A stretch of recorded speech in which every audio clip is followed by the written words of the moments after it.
네, 가장 핫한 정치, 사회적 이슈에 대해 허심탄회하지만 날카롭게 이야기 나누는 시간입니다. 기자들의 수다, 일요신문 민홍기 기자, 뉴스타파 홍주환 기자님 나오셨습니다. 어서 오세요. 안녕하세요. 네, 안녕하세요. 네, 이번 주도 정말 소식이 많은데 탑픽 같이 꼽아보도록 할게요. 이번 주 기자님들이 보시는 정치권 탑픽은 무엇입니까? 먼저 민홍기 기자님부터.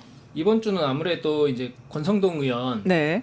정치자금법 위반 혐의 이제 영장 실질 심사가 이제 내일 있는데요. 과연 구속영장이 발부될까가 가장 초미의 관심사인 것 같습니다. 구속영장 발부가 초유의 관심사다 하셨는데, 네, 홍주환 기자님 어떻게 보세요? 탑픽. 저는 이제 민주당의 네 분이 가장 탑픽이 아닐까 생각하는데 네. 이제 뭐 뒤에서도 얘기하겠지만 이제 뭐 민주당 의원들끼리 뭐 서로 약간 좀 날선 공방을 서로 오가고 있고 특히 뭐 유튜브 권력을 둘러싸고 뭐 최민희 의원과 곽상원 의원이 뭐 싸웠다는 얘기가 있잖아요. 네. 그리고 또 뭐 김병기 원내대표와 정청래 대표가 또 갈등을 보였다가 네. 어젠가요? 잠깐 봉합되는 모양새인데 이게 앞으로도 어떻게 흐를까 좀 주목되고 있습니다. 네. 네. 그 탑픽을 뒤로 하고 우리 같이 이야기 나눠보도록 하면요. 최근 정치권에서 유튜브 권력이 정치 권력을 휘두르고 있다. 이 말이 굉장히 많이 회자됐습니다. 먼저 관련 영상 같이 보시고 오실게요. 린다. 이건 욕이에요. 그냥 욕. 비난인데 구체적으로 얘기를 해봐라. 그런 발상 자체는 당원과 지지자들의 집단 지성을 인정 안 하는 것이다라고 네. 저는 생각. 유튜브가 정치 권력 행사하고 있다라는 것인데 왜 국회의원분이 반응하시는지 모르겠네요. 내 유튜브 권력에 조금이라도 해가 되거나 그 신앙의 권위에 방해가 되면 그 의견에 격분하는 것이 아닐까. 예, 유튜브 권력 해당 논란에 대해서 기자님들 어떻게 좀 보셨어요? 일단 제 생각을 말씀드리면 네. 사실 얼마 전에 보니까 뭐 어느 보수 언론인가요? 그 뭐 김어준 씨 방송에 자주 나간 의원 정치인들을 순위를 또 매긴 게 있더라고요. 네, 조사를 했죠. 네, 그래서 뭐 사실상 이제 좀 강성이다라고 하는 의원분들이 사실상 좀 순위권에 네. 있는 모습도 보였는데 사실 이게 지칭하고자 하는 것이 유튜브 권력인 것이냐 아니면 김어준 씨 권력인 것이냐가 약간 좀 불명확한데 전 사실 후자라고 좀 생각을 했습니다. 네. 이 곽상원 의원이 말하고자 하는 것은 이제 특정인이 진행을 하는 유튜브가 이 민주당 지지 세력 내에서 너무 이제 그 영향력이 세다 보니 이제 정치인들이 그분의 방송에 좀 의탁하는 게 아니냐라는 이런 비판이 아닐까라는 좀 생각을 해봤습니다. 네. 전반적인 유튜브를 다 말하는 건 아닌 것 같아요. 네. 전반적인 유튜브보다는 특정 방송 특정인이다 그렇게 보셨군요. 어떻게 보셨어요? 그러니까 꼭 그게 이제 보수 언론뿐만 아니라 이제 네. 진보 언론에서도 뭐 경향신문에서도 김어준 관련한 기사를 냈거든요. 네.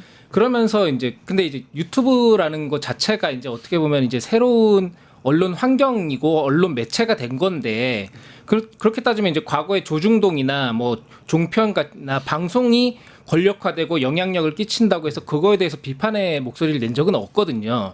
근데 이제 지금 이제 유튜브에서 이제 유튜브라는 새로운 매체가 생겼고 또 네. 플러스로 이제 스마트폰이나 SNS가 발달하면서 이 어떤 당원들이나 국민들의 반응이 즉각 나오니까 그걸 오히려 조금 경계를 하는 게 아닌가 저는 그렇게 생각하고 있었습니다. 네.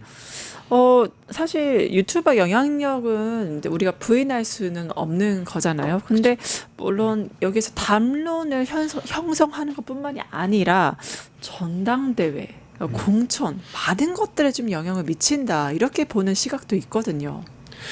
근데 모든 미디어라는 게 어쨌든 영향력이 있는 매체, 영향력이 있는 방송은 사실 있을 수밖에 없잖아요. 네. 뭐 과거에 뭐 사실 스마트폰이 없고 TV만 있던 시절에는 뭐 MBC 100분 토론 나가는 국회의원들 사실상 뭐 짱이었던 시절이 있었던 거고 이렇게 약간 좀 미디어 환경이 사실 변화하는 건데 네. 거기서 우리가 이 환경 자체를 거부할 것이냐라고 했을 때 그건 아니고 그냥 우리가 영향력이 있다고 생각하는 그 방송, 그 미디어가 네. 이 건건별로 제대로 팩트 체크를 해서 제대로 이제 보도를 하는 곳이냐 네. 아니면 그냥 이제 특정 의원분들이 그냥 와서 본인들의 입맛에 맞게만 사실상 주장만 할 수 있게 그렇게 열어주는 것이냐 그걸 좀 비판해야 되지 않을까? 이거 권력이 생겼다고 비판하는 건 아닌 것 같아요. 네, 사실 유튜브가 뭐 정치 권력이냐, 강경파의 여의도가 휘둘리는 게 아니냐 이런 해석도 있지만 유튜브만 문제를 삼기에는 종편의 영향력도 작지 않다 이러한 의견도 좀 있습니다. 그러니까 지금 아까 이제 뭐 계속 김어준 얘기 나오고 유튜브 얘기가 나오지만 네. 과거에는 이제 뭐 아까 종편 말씀하셨고 조중동 얘기했을 때는 보수가 어떻게 보면 여론을 주도했었던 거거든요. 네. 근데 이제 그때 그거에 대해서 비판하지 않고 있다가 이제 지금은 이제 이거에 대해서 비판을 하고 이제 이러면 되겠느냐, 정치가 이렇게 휘둘려서 되겠느냐라고 하는데 어떻게 보면 일종의 이제 매체가 바뀌고 이제 시장이 바뀌면서 시대의 변화를 하나의 트렌드고 추세라고 저는 보거든요. 그거에 그러니까 대해서. 신문에서 방송을 지나 이제 유튜브로 가는 어떤 트렌드로 좀 볼 수도 있죠. 그렇죠. 그 예전에는 이제 라디오, 뭐 팟캐스트 시대도 있었고 뭐 네. 그런 식으로 이제 매체가 바뀌어가면서 그걸 누가 주도권을 잡고 가느냐, 뭐 보수냐, 진보냐, 아니면 어느 당이냐, 뭐 그런 거를 중요한 거지. 지금은 뭐 그렇다고 다시 신문의 시대로 돌아가거나 아니면은 뭐 방송 모두가 뭐 9시 뉴스를 뭐 TV에서 앉아서 그렇죠, 봐라, 뭐 그렇죠. 그렇게 할 수는 없는 거잖아요. 어떻게 보셨어요? 사실 이게 저희 나라만 있는 현상은 아니고 아, 다른 나라에서도 그런 현상이 있을까요? 뭐 미국은 우리나라 아니지만 미국은 사실 팟캐스트가 엄청 크잖아요. 예. 거긴 왜냐면 100억간을 뭐 팟캐스트 매체들이 출입을 하고 있고 그렇죠. 거기는 특히 팟캐스트의 그 우파 성향의 팟캐스트들이 엄청 떠서 뭐 그 사람들이 뭐 사실상 방송국을 만든 경우도 있는데 네. 사실상 이게 뭐 사회적으로 문제가 된다면 사실 옛날에는 사람들이 뭐 어쩔 수 없이 뭐 볼 게 없으니까 KBS, MBC 뭐도 봤다면 이젠 사실 자기가 보고 싶은 방송만 하루 종일 들어도 사실 컨텐츠가 넘쳐나는 시대니까 네네. 이제 근데 그 방송이 논조를 어떻게 하냐에 따라서 사람의 생각이 이제 상대 진영을 이제 사실상 악마화하는 사실 방송도 사실 적지 않고 네. 특히 뭐 극우 방송도 많잖아요. 사실 그런 것만 들으시는 분들은 진짜 부정선거가 있었던 거 아니야? 네. 뭐 중국이 선거에 개입한 거 아니야? 이렇게 생각에 빠진 거잖아요. 뭐 윤석열 전 대통령도 결국 그러다가 그렇게 되신 건데 사실 문제는 이제 한 방송만 계속 듣는 그 성향 그런 사회 현상이 문제인 거지.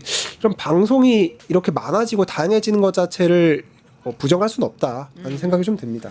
사실 YTN 매각 이야기가 나오면서 또 다른 종편 만들기 아니냐 이런 얘기도 사실 나왔었거든요. 그쵸. 예. 그러니까 그때도 보수 진영에서는 아직도 이제 뭐 종편이라든지 아니면 보도 전문 채널을 자기들이 소유를 하고 있으면 네. 여론을 주도할 수 있을 거다라고 생각을 했는데 네. 뭐 YTN이 넘어가긴 했지만 뭐 YTN이 뭐 그러고 나서 좀 변하기도 했다라고 했지만 또 마냥 뭐 지금 뭐 보수 유튜브들이 하듯이 그런 목소리를 계속 낼 수는 없는 거거든요. 예, 그 어쨌든 맞습니다. 공영 방송이기 때문에. 네네네.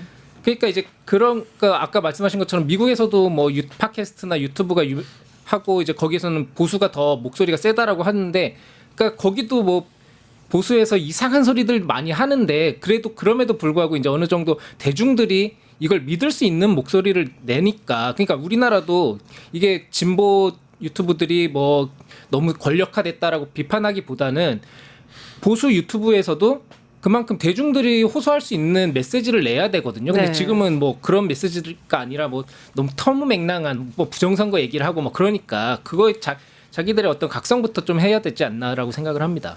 네, 결국에는 이 두 가지 목소리가 좀 있는 것 같아요. 그러니까 뭐 특정 유튜버나 특정 사람이 민주당을 들었다 놨다 하는 거냐 이런 것도 있고 아니면 다른 쪽에서는 아니 국민을 무슨 판단력이 없어서 선동당하는 그런 그 하급 취급하는 거냐 이러한 이야기들이 좀 있는 것 같거든요.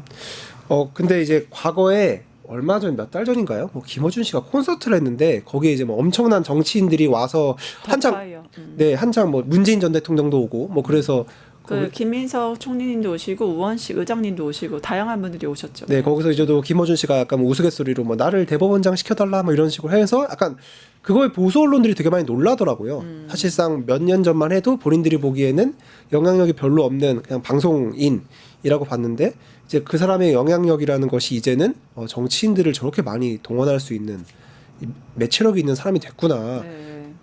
근데 저희가 그거를 부정하면 안 되고 네. 근데 중요한 건 이제 김어준 씨의 방송도 이제 점점 이제 어찌 보면은 뭐 겸손 방송국이라 해서 뭐 기자도 뽑고 사실상 보도 채널이 사실 되어가고 있잖아요. 네. 그러니까 우리가 어느 예전에는 유튜브 채널이라고 하면은 사실상 이 언론계에서 안 껴줬단 말이에요. 그렇죠. 근데 이제는 껴주고 제대로 검증할 때가 됐다. 그러니까 걔네가 보도를 한 것이면 했으면 제대로 한 거 맞아? 한번 체크도 해보고. 네. 그러니까 이래야지 과거처럼 계속 야 우리 급이 안 맞아, 안 껴줄 거야라고는 생각으로는 이 시장에서 살아남을 수 없다라는 생각이 듭니다.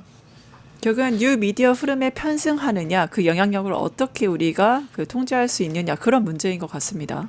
그러니까 뭐 예전에 뭐 마차 시대에 이제 자동차가 나왔을 때 뭐 그 마주들이 뭐 자동차를 두드려 부셨다 뭐 그런 얘기들이 있잖아요. 그러니까 그런 어떤 시대의 변화, 그리고 이제 그거를 주류로 볼 것이냐에 대한 이제 지금 계속 논의가 있어야 될 것 같습니다. 네. 유튜버의 권력과 정치 권력 문제 앞으로도 좀 지켜봐야 되지 않을까 싶습니다. 또 말씀하신 대로 아까 탑픽 뽑은 게 바로 김병기 정청래 대표의 그런 어떤 갈등이라고 할까 뭐라고 해야 될지 모르겠는데 김병기의 난이라고도 표현할 정도로 굉장히 지금 격화된 것 같습니다.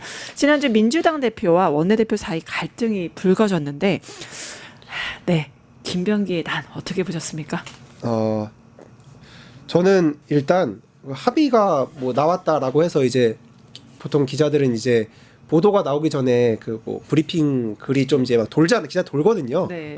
밭글이라 해서 도는데 이거를 이게 그러니까 거래라고 하면은 약간 비슷한 거를 보통 주고 받아야 거래가 잘 성사됐다라고 하는데 특검법 이거랑 금융감독원 정부조직 이게 맞나? 이게 거래할 만한 이게 수준에 이게 그럴 만한 수준에 이게 뭐 재화인가라고 봤을 때 아닌 것 같은 거예요. 그래서 약간 저도 의아했죠. 이거 왠지 안 될 것 같은데. 그러니까 본인들은 되게 김병기 원내대표는 되게 잘 됐다는 식으로 이제 말을 했지만 이거 사람들이 싫어할 것 같은데 한 생각을 했는데 적중하더라고요. 역시나 정청래 대표부터 뭐 당원 게시판부터 난리가 났다는 네. 얘기가 뭐 한 10분 뒤부터 계속 났으니까 네. 그래서 이해가 안 되는 거래긴 했다라는 말씀을 드립니다. 네, 이해가 안 되는 거래. 특히 여권을 뒤흔든 김병기의 난을 추적하신 게 바로 민영기 기자님 아니겠습니까? 할 말이 많으실 것 같아요.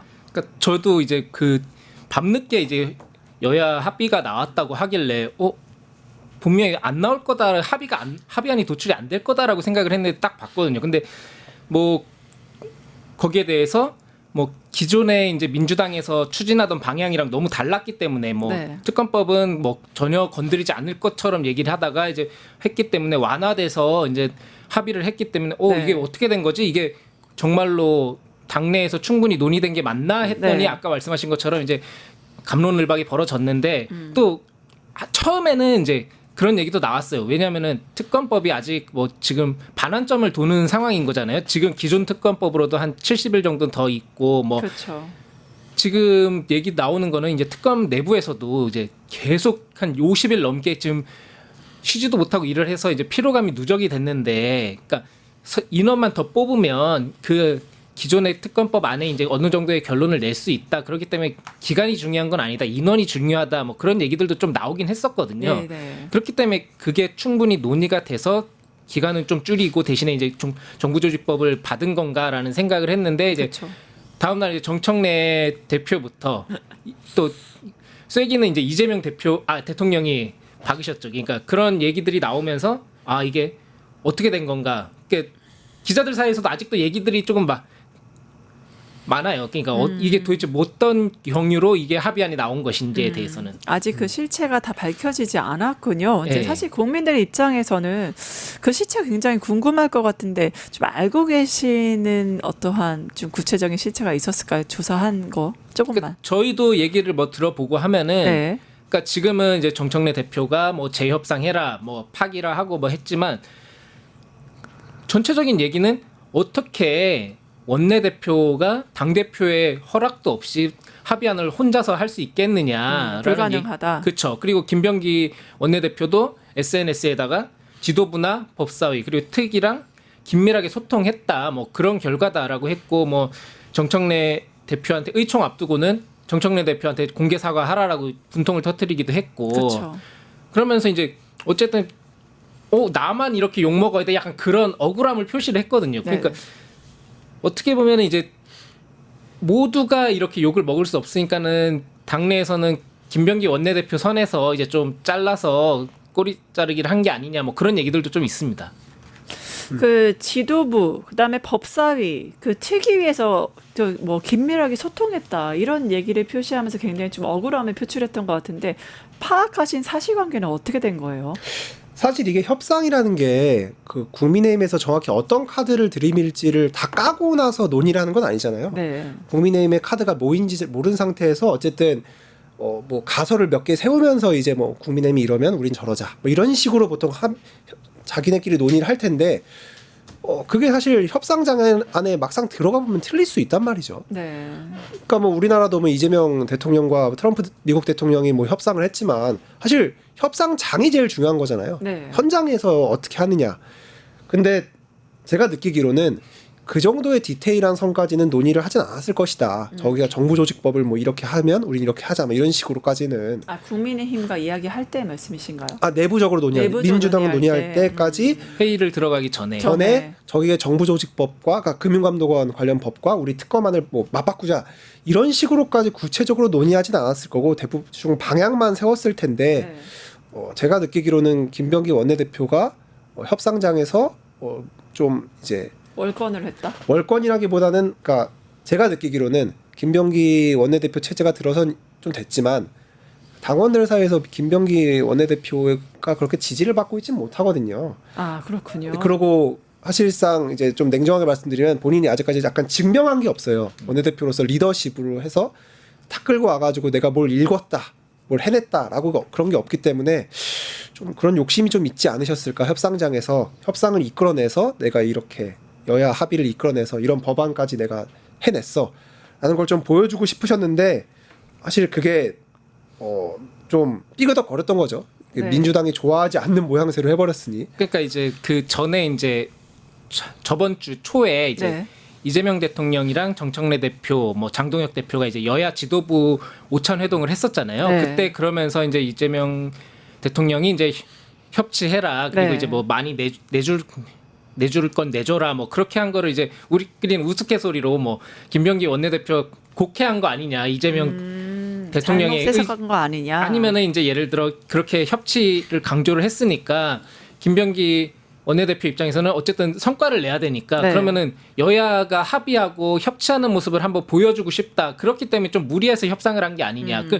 그리고 이제 그때도 욕이라고 욕을 먹는다라고 하는 게 이제 그러니까 합의 내용을 했을 때 차라리 합의 내용이라 합의라고 하지 말고 그 다음 날 이제 1차 협의안이었다. 네. 뭐 그런 식으로 얘기를 했는데 합의가 아니라 협의였다 이렇게 그쵸. 얘기했죠. 그러니까 처음부터 조금 그렇게 좀 그 표현을 좀 낮췄으면 어땠을까? 그랬으면 욕을 좀 덜 먹었을 것 같다. 뭐 그런 생각도 듭니다. 사실 국민들, 당원들은 내란 척결이 굉장히 먼 산인데 지금 벌써부터 내분으로 당이 어지럽다. 이거에 대해서 마음이 많이 심란하고 분통 터지는 것 같아요. 그렇기 때문에 그러한 걸 좀 극복하려고 하기 때문일까요? 만찬이 진행이 됐습니다. 그래서 손잡하기 위해서 김민석 국무총리까지 나선 건데 지난 금요일에 조성래 사무총장의 번개 만찬 제안에 제한 불발됐습니다. 하지만 총리로 인해서 이 만찬이 됐죠. 이 그림 어떻게 보세요?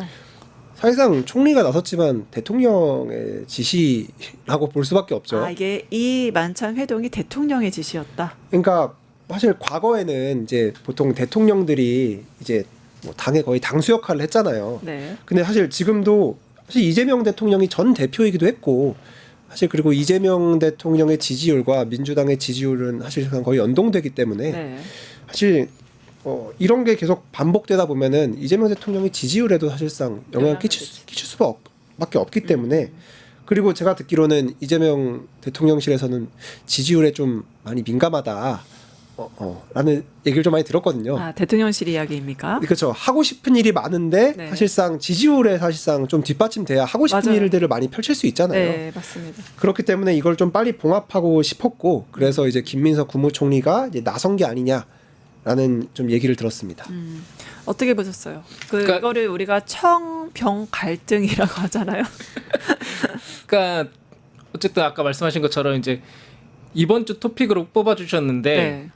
민주당 입장에서는 이게 저번 주에 일단락을 지어야지 이번 주까지 갈등을 끌고 가면 서로에게 피해가 가는 거기 때문에 이제 더 이상 불화 논란을 이어갈 수 없다라고 판단을 했고 뭐 네네. 대통령실이나 정부까지 나섰는데 거기서 뭐 당에서 알력 싸움 한다고 그거를 뭐 거절하는 거는 완전히 당정이 분리되는 위기거든요. 그렇기 때문에 이제 어쨌든 서로 만나서 악수를 했고 생각보다는 근데 저는 화기애애했다라고 보거든요. 그 어제 모임 자체를. 그래서 이제 그리고 정청래 대표도 이제 갈등을 해결하려고 이제 그 의총에서도 그렇고 계속 사과를 했고, 걔가 이제 어쨌든 지지율도 그렇고 누구보다 이제 그 당원들의 뭐 마음을 잘 읽고 있는 사람들이기 때문에 그 빨리 끊어야 된다라는 생각을 한 것 같습니다. 네, 결국엔 삼청동 만찬 회동회에서 뭐 가족끼리 싸울 수 있지 않냐, 부부끼리도 싸움하지 않냐 이런 식으로 좀 봉합 행태를 보이려는 것으로 보이긴 합니다. 네. 근데 이제 저의 생각은 이제 사실 정청래 대표와 김병기 원내대표가 그렇게 사실 정치 기부 기자들 입에 따르면 네. 잘 맞는 조합은 아니다. 예, 어떤 점에서 좀 안 맞을까요? 사실 그동안 이제 그러니까 정청래 대표 사이드의 사람들은 이 좀 더 강성 있는 사람들이 있었고, 네. 근데 김명기 원내대표는 사실상 약간 좀 온건한 분이라는 편이 좀 있어요. 뭐 비둘기와 매파 이렇게 봐야 될까요? 그렇죠. 약간 그렇게 보기도 하는데 이제 과거에 한 예로 들어보면은 네. 과거에 이제 정청래 대표단 이쪽에서 이제 하려고 했던 게 그 저희 그 대주주 요건 네. 뭐 50억에서 10억으로 이제 강화한다라는 거였는데 사실 그 다음에 사실 주식 시장이 약간 좀 요동을 쳤잖아요. 한 3% 정도. 네. 근데 김병기 원내대표가 사실 거기서 바로 페이스북에다가 바로 재고려하겠다, 재검토하겠다라고 했거든요. 네. 근데 그거에 대해서도 사실 이쪽에서 불만이 되게 많았어요. 아니 우리가 이렇게 밀고 나가려는 이제 법안인데 네. 뭐 코스피 한 번 좀 왔다 갔다 해서 주식 시장 약간 좀 반응 보였다고 바로 꼬리를 내리면 어떡하냐. 우리도 방향이란 게 있는데라는 게 있는데 그러니까 그런 것도 보이고 지금도 봤을 때는 약간의 서로의 방향성 그리고 업무 스타일이 좀 잘 다른 게 아닌가. 그래서 그런 걸 맞춰 나가려면은 좀 쉽진 않을 것 같다라는 생각이 듭니다. 그러니까 투톱의 갈등이 사실 이번에 불거졌지만 이미 좀 예정되어 있었다. 예전에도 이런 파열음이 있었다. 이렇게 좀 봐야겠네요. 과거에 좀 이런 사례들이 있었나요? 그러니까는 지금 이재명 대통령이 당선돼서 이제 대통령실로 간 6월 이후에 그 전까지만 해도 한 몇 년간은 그 2022년 대선 끝나고 그 8월 이재명 대표가 취임하고 그 이후에는 몇 년간은 이재명 대표 체제에서 강력한 리더십이 발휘가 됐었잖아요. 네, 그렇죠. 근데 이제 그 몇 년 동안 계속 강력한 리더십이 있다가 대통령 취임 이후에는 이제 친명계가 분화하는 모습 뭐 아니면 그러면서 이제 뭐 당대표 선거에서는 정청래 박찬대 그리고 이제 원내대표 선거는 김병기 서영교 그리고 이번에 정청래 그리고 김병기까지 이제 계속 좀 친명계라고 분류는 되지만 네. 다툼이 있단 말이에요. 그래서 네. 이제 이렇게 계속 가면 이제 어떻게 보면은 권력의 중심이 이동을 하는 거니까 어떻게 뭐 분화도 되고 어수선한 건 당연한 거거든요. 근데 이제 이렇게 가면은 정부에도 부담이 가기 때문에 네. 이재명 대통령께서 이제 뭐 이번에 기자회견에서 이례적으로 조금 이렇게 내란을 네. 타협의 대상으로 하면 안 된다 하고 질책을 한 거는 네. 당내가 정리가 될 때까지 이재명 대통령이 내가 강한 그립감을 가져가겠다라는 조금 표현으로 보이거든요. 그거는. 네. 그러면서 이제 뭐 갈등이 어떻게 봉합이 될지 아니면은 계속 또 분출이 될지는 모르겠지만 거기에 대해서 이제 이재명 대통령이 계속 뭐 직간접적으로 관여를 하지 않을까라는 생각도 듭니다. 네, 결국엔 여권을 뒤흔든 김병기의 난을 추적하셨잖아요. 앞으로의 취재 계획도 굉장히 궁금합니다. 뭐 지금 여권에서는 뭐 민주당에서는 이제 갈등 끝났다. 네. 오히려 전화 위복이다. 네. 비온 뒤에 땅이 굳었다. 뭐 그렇게 얘기를 하는데 뭐 그 얘기는 계속 나왔거든요. 그 앞에 얘기했던 몇 번의 서영교 뭐 김병기 대결 뭐 그러니까 이제 뭐 어떻게 진행이 되는지 계속 저희는 국회에서 지켜볼 생각입니다. 네, 앞으로도 추석 취재 계속 부탁드리고요. 홍주환 기자님, 김병기 원내대표 구의원 사적 동원 카톡 메시지 관련해서 결국에 김병기 원내대표 자녀 편입, 취업 특혜 의혹 계속 진행해 나가고 계신 거죠? 네, 저희가 이번 주에도 아마 새로운 보도가 또 예정이 돼 있고 네. 계속 취재를 해나가고 있는데 사실 이게 주목을 못 받고 있다가 앞에서 말씀하신 김병기의 난이라고 불리는 사건 때문에 네. 약간 역주행을 좀 하고 있어요. 아, 두 분이서 서로 이 협업이 지금 하시는 그런 아름다운 네, 형태가 보입니다. 그러니까 이거 약간 댓글의 모양새도 처음에는 김병기 원내대표를 좀 옹호하는 그렇죠. 좀 댓글이 많았는데 이 사건이 터진 이후에 약간 역시 그런 게 있었구만 막 이러면서 그런 모양새인데 그걸 다시 설명드리면 김병기 원내대표가 이제 차남인 김모 씨의 대학 편입 문제, 그러니까 대학을 못 간 상태에서 이제 숭실대학교에 들여보내는 과정에서 네. 자신의 소속구인 서울 동작구의 이지 동작구의원과 이제 보좌진을 동원해서 이제 학원 문제를 좀 알아보고 다녔다. 네. 대학에 어떻게 편입할 수 있는지 그 방법은 무엇인지였는데 저희가 보도한 이후에 이제 김병기 원내대표가 이제 뭐 법정에서 보자 가짜 뉴스다라고 페이스북에 올리셨는데 저희가 이번에 그 물증을 제시한 거죠. 그러니까 이지 동작구 의원이 실제 입시 컨설턴트와 대화하면서 김병기 원내대표의 차남에 대해서 이제 얘기를 하는 그런 카톡 메시지를 공개했습니다. 네, 결국에는 대학생이면 솔직히 성인이잖아요. 자기 학교 편입을 왜 그 어떤 그 시의원, 구의원이 봐주는지가 참 문제인데 아들이 스스로 하면 될 일이 아닌가 다들 이렇게 생각하실 것 같아요. 좀 제대로 해명이 사실 필요할 것 같거든요. 이게 사실 문제가 저희가 이제 이지 동작구 의원과 김병기 원내대표한테 수차례 네. 이제 뭐 전화, 카톡 그리고 뭐 사무실 전화를 해서 이제 해명을 요청했어요. 네. 근데 약간 여기서 신기한 게 김병기 원내대표는 아예 연락을 안 받는데 네. 이지 동작구 의원도 사실 김병기 원내대표 이 사건과 관련해서 사전에 좀 얘기를 한 게 아닌가. 저희가 김병기 원내대표한테 우리가 취재를 하고 있다. 이런 거 해명해라. 라고 하면서 연락을 한 뒤로 이지 구의원한테 딱 한 번 전화를 했거든요. 네. 한 번 딱 전화를 받았어요. 네. 근데 뉴스타파라는 이름을 밝히자마자 그때부터 아예 모든 연락을 원천 차단하고 있거든요. 그러니까 사실 저는 이런 의심이 들 수밖에 없는 거죠. 김병기 원내대표 측이 이지 구의원한테 연락해서 야 네. 뉴스타파가 취재하고 있으니까 연락 받지 마. 말하지 마. 라고 사전 입막음을 한 게 아닌가 의심이 되고 이게 당당하실 거면은 저희한테 이제 해명을 하셔서 설명을 하시면 되는데 그냥 이건 악의적 제보다. 뭐 정치적 기획의 냄새가 난다. 라는 식으로만 얘기를 하시니까 사실 저희가 수차례 과거에 윤석열 정부의 의혹을 또 보도한 언론사로서 이런 식의 대응은 윤석열 정부의 대응과 사실상 거의 다를 바가 없는 대응인데 네. 이렇게 나오시면 그냥 우리가 보도를 멈추고 그만할 거라고 생각을 하시는 건가? 하는 좀 의심이 듭니다. 네, 사실 그래서 뉴스타파는 사실 어느 쪽 편도 아닌 모든 걸 다 파헤치는 정말 진짜 독립 언론이다 이런 얘기가 나오고 있는 이유가 이런 것 때문인 것 같습니다. 사실 이러한 취재 보도에 대해서 연이어 나오면 이게 충분한 근거, 기자의 감으로서 뉴스타파는 뭔가 충분한 근거가 자료가 있구나. 그래서 저렇게 보도를 하는구나 이런 좀 느낌이 오세요. 그러니까 저희도 뭐 기사를 쓰고 할 때 이제 특히나 이런 중요한 기사를 쓸 때는 하나 준비해서 내보내진 않거든요. 네. 이제 일단은 자료를 쭉 확보를 했고 그런 다음에 이제 1편, 2편, 3편 대응을 보고 하는 건데 네. 솔직히 그 김병기 원내대표 쪽에서 처음에 기사 나왔을 때도 설마 이거 아무것도 없이 그냥 증언만 듣고 했을까라는 생각을 했어요. 그래서 이제 그러고 나서 뭐 역시나 뉴스타파에서 이제 바로 카톡이라든지 뭐 이런 자료들을 깠는데 그러니까 저희도 기자들이 취재를 할 때 네. 전화를 걸면서 네. 이 사람은 받겠구나 안 받겠구나 그런 게 있거든요. 그리고 이제 느낌이 오는군요. 느낌이 이 사람한테 전화를 걸었을 때 이 사람은 받겠구나 아니면 안 받겠구나. 그리고 솔직히 반신반의 하면서도 또 내심은 안 받기를 바랄 때도 있어요. 네. 굳이 뭐 저희가 막 해명을 들으면 또 서로 피곤하고 아니면 뭐 이 사람이 또 이상한 소리를 어차피 말도 안 되는 해명을 할 텐데 뭐 하면서 이제 차라리 안 받아도 괜찮겠다 수차례 연락을 취하면서도 뭐 그런 생각을 반신반의 하는데 그렇지만 정치인은 네. 어쨌든 자기가 이제 공직에 있기 때문에 답변을 하고 응대를 하고 자기의 비리에 대해서 이제 아니면 뭐 의혹에 대해서 해명을 해야 되는데 네. 뭐 부의장까지 하는 분이 구의원까지 하시는 분이 뭐 이걸 피한다 그거는 좀 저도 이해는 안 가고 있습니다. 아니면 차라리 뭐 문자로 하든지 답장을 하든지 해야 되는데 그냥 일방적으로 안 받는 거는 저도 좀 이해는 안 가고 있습니다. 네, 특히 김 원내대표가 뉴스타파가 제기한 핵심 의혹, 차남이 숭실대 편입 전에 입사한 중소기업으로부터 특혜를 제공받았다.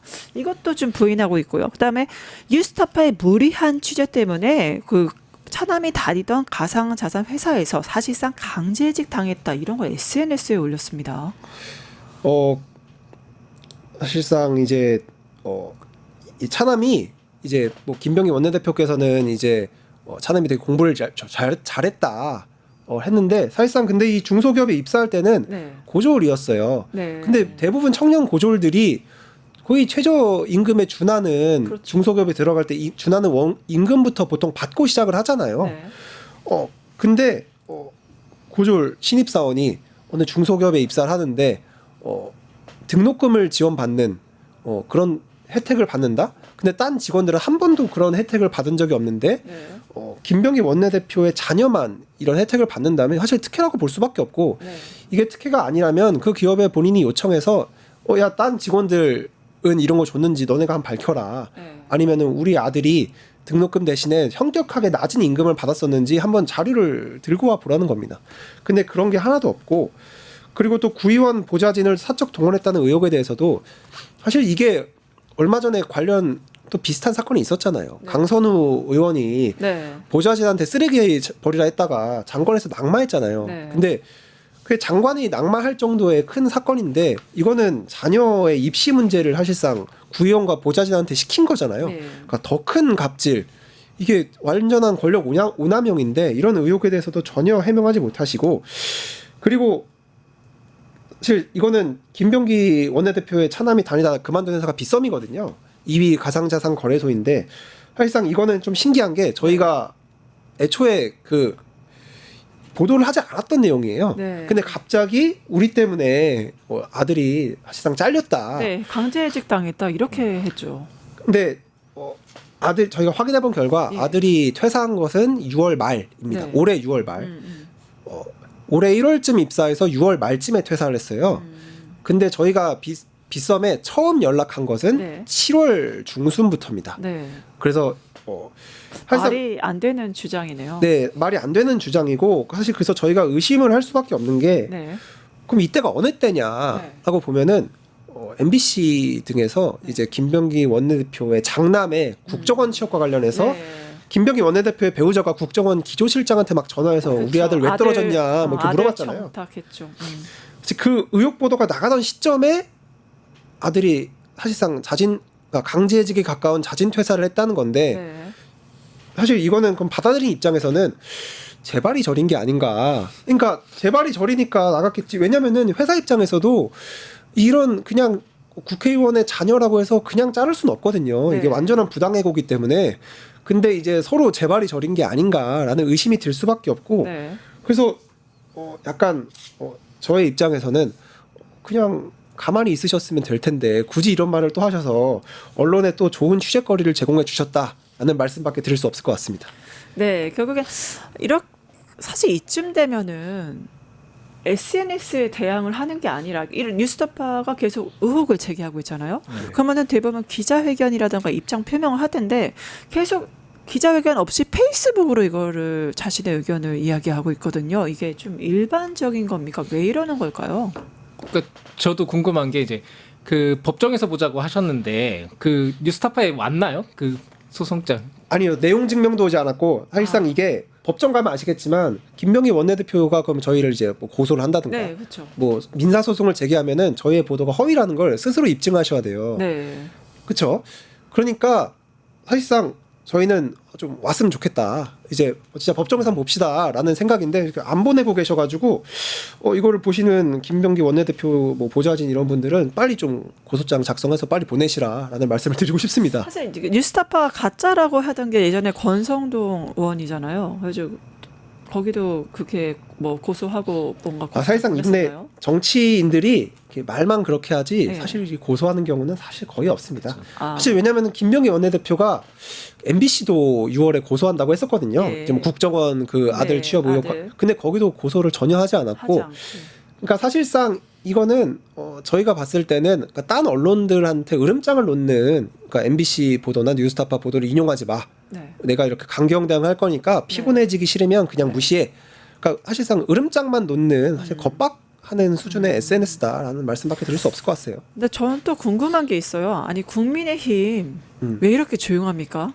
아니 강선 의원 때는 정말 국민의힘 사력을 다해서 그렇게 물어뜯었는데 그러면 이번에 김병기 대표 건도 뭔가를 얘기를 해야 되잖아요. 굉장히 조용하거든요. 그러니까 본인들도 떳떳하지 않기 때문 아닌가 저는 싶거든요. 네. 왜냐하면은 이제 예전 같으면은 민주당에서 뭔가 의혹이 터지고 하면은 이제 국민의힘이 그걸 확대하고 계속 목소리를 내면서 이제 그걸 또 언론이 받아쓰고 뭐 하는 식으로 이제 그리고 민주당은 국민의힘이나 이제 언론이 때리면 때린 대로 그냥 막고 있었는데 최근에 보면은 이제 민주당에서도 반격을 많이 한단 말이에요. 그때 김민석 총리 인사청문회 당시에도 뭐 자녀 뭐 학비라든지 뭐 네. 이런 여러 논란이 있었잖아요. 그거를 이제 주진우 의원이 그냥 가장 앞장서서 이제 했는데 그러니까 민주당에서 그래? 그럼 네 자녀 하면서 이제 그 뭐 통장에 7억 있다 뭐 그런 것들을 이제 주진우 의원을 바로 반격을 하는 걸 그런 걸 보면서 이제 어쨌든 국민의힘 쪽에서도